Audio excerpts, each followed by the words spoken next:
Ludus Vulpes.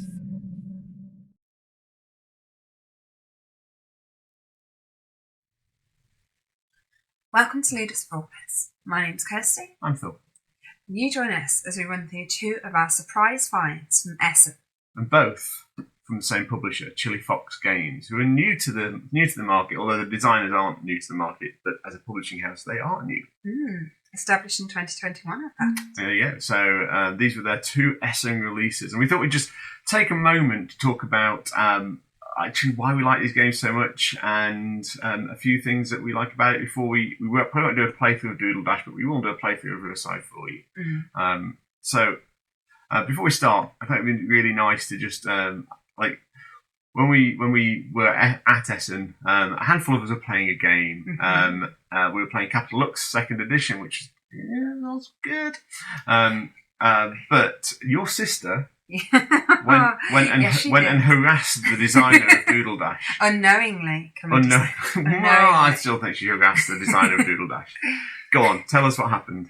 So she walks on over, says, "This is great. This game looks great and all, but isn't it just Pictionary?" To which point he was like, "No. Let me show you the game." So they ran through the game, had a playthrough, and she said, "Oh yeah, I see. It's completely different. So who designed it?" And he was like, "I did." And her face just.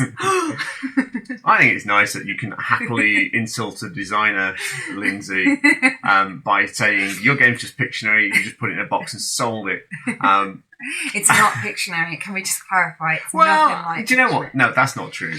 Okay. In the essence that you're drawing a picture that someone has to guess what that picture is, it's exactly like Pictionary, whilst at the same time being nothing like Pictionary. I think it's more like just one, but instead of using a word, you draw the word. Yeah, and that is still not doing the game justice. No. So let's just talk briefly about both these games. Doodle Dash, you are drawing, and you're up to 7 players, which makes it a nice number for a games night, and it's a nice kickstarter for the evening to get people talking and definitely get people laughing. Break the ice. Yeah, it's a competitive game, so you are playing against each other, and you are drawing pictures of a word, and the first person to finish it grabs the golden rod. The second person to finish their drawing grabs a little dice and starts rolling the dice. The dice has got a stop sign on it, and once that dice hits the stop sign, every other person drawing has to stop. And then in turn, the person with the golden rod gets to show their picture to the guesser who picked the word. Didn't know what word they picked, to make that clear. Starts to guess the word. If the guesser can't guess it from that, then it moves on to the person who rolled the dice, which is the second person to finish drawing. And if the person still can't guess it from the second picture they see, everyone else around the table reveals their images and the guesser gets to guess. Now, if the guesser gets it right at any stage, they'll get a point.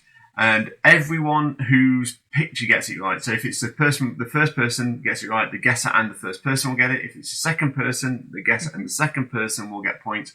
And if it's everyone else and the guesser who gets it right, at that point, it's everyone else who gets a point. But not the first two people. But not the first two people. So there's definitely some elements of, drawing fast is good and all, but that means that everyone else around the table gets points and you don't, that's not ideal. No.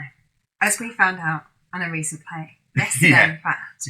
So we purchased the game obviously in Essen, and we needed a group of people to play it, because these games are best. It does say 3 upwards, and it's definitely it's definitely a 3-player game minimum, but I'd say 4 or 5 is where you want to start at, and 7's fun. And it's interesting to see how people started the game being, I'll just scribble something so I can grab the rod, because everybody wants to grab the golden rod. You might need to get the golden rod. No, we're fine with that.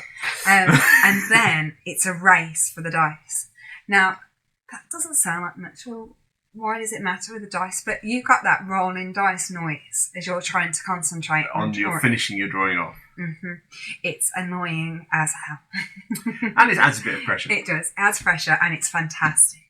And you see the difference between people that just go scribble, grab the rod, to people have got no idea what it is, through to people who have taken a little bit of time, maybe didn't grab the rod, but they got the dice. They're not making masterpieces either, to be fair. No. The game plays in about half an hour. if that, 15 20 minutes. And it is just fun. And in the same vein that Just One is fun, but this is a competitive game which adds another element to it as well. So yeah, Doodle Dash was a wonderful find, and we'll talk about a little bit about that in a moment as well. And then Riverside. Now, Riverside, feeling very apologetic. Lindsay was like, what's this game? And the designers ran through Riverside, which is a roll and write game for those who know what roll and writes are. It's a little bit different to the standard roll and writes in the respect that it has a board. It has a little board for which you're moving your ship around. And that board varies because you shuffle the tiles, which seems very in at the moment to have a variable board. I think variable boards makes sense. Yeah, it gives you plenty of replayability. Yeah. And you're basically you are a large cruise ship, and you have different excursions that people want to go on. And those excursions are represented by different dice. So there's the Northern Lights that people can go and look out of the deck on, and they're the green dice. Yeah. There's a polar bear excursion. Yeah, there's a brewer excursion. There's a brewer excursion, which is pink. Yeah. There's ice fishing, which is blue. There is reindeer excursion. Reindeer excursion, which is brown. And I think it's at the sunset at Mountain Sunset or Mountain Walk on yellow dice.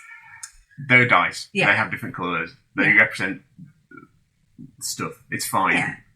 Sorry, I went in a bit deep there. That's fine. It's a bit like it's a roll and write. You roll dice and you make some decisions, and everyone makes everyone has the same dice but makes various different decisions. Some nice decision points in it. It's a little bit chunkier than a lot of roll and writes, and I think it's firmly wedged its way into our top 5 roll and write games.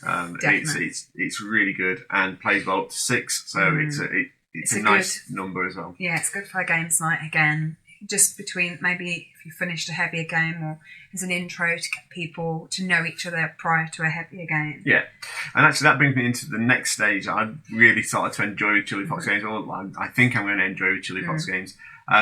On the box, there's a golden rod. On the box, there we go. Actually, there. On the box, I'll zoom in on this, I hope. You can see the chili rating of how tough the game is to play. So this one is a 1 chili. It's mild. And that one, I believe, is 2 chilies. It's a 2 chili, so it's a medium.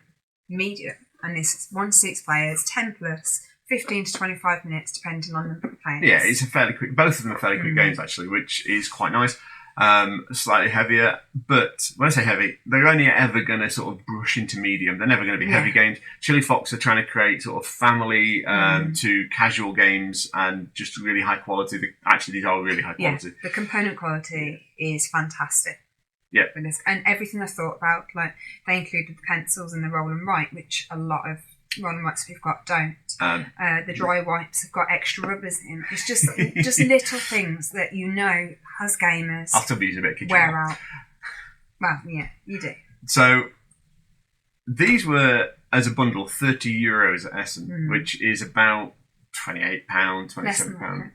About £28. I'm going to go with £28. Which means that for £14 a game, you've got a lot of they're an easy addition to any collection, and we can heartily recommend both of these as games that are easy to pick up, easy to play, and people will enjoy. Yes. We will do a playthrough of Riverside. We probably won't get 7 people around the table to do Dual Dash, but we apparently we might. I don't think we will. See who we can entice from. But a combination of Pictionary and Just One and competitive around the table, very much fun. A really competent, well-designed roll and write with a nice visual boards to represent various movements of your iconography in this game makes it so much easier to follow than some roll and writes that are out there already. We're talking about Welcome to Las Vegas. So overall, Chilifox Games, fantastic, great production, 2 fantastic sort of family weight, casual weight games that will sit at any games night and people will have fun with. So thank you, Chilifox Games. It's also, just as a note, that one of the designers is the designer of Trails of Tucana behind Chilifox Games as well. So it was really nice to actually get to know someone behind one of our favourite games, which is nice. So if you've enjoyed this video, please like and subscribe. We'd really appreciate it. Don't forget, we're also on Facebook, Instagram and Twitter. Just search Ludus Vulpes. Thanks for your time. See you soon, everyone. Bye. Bye.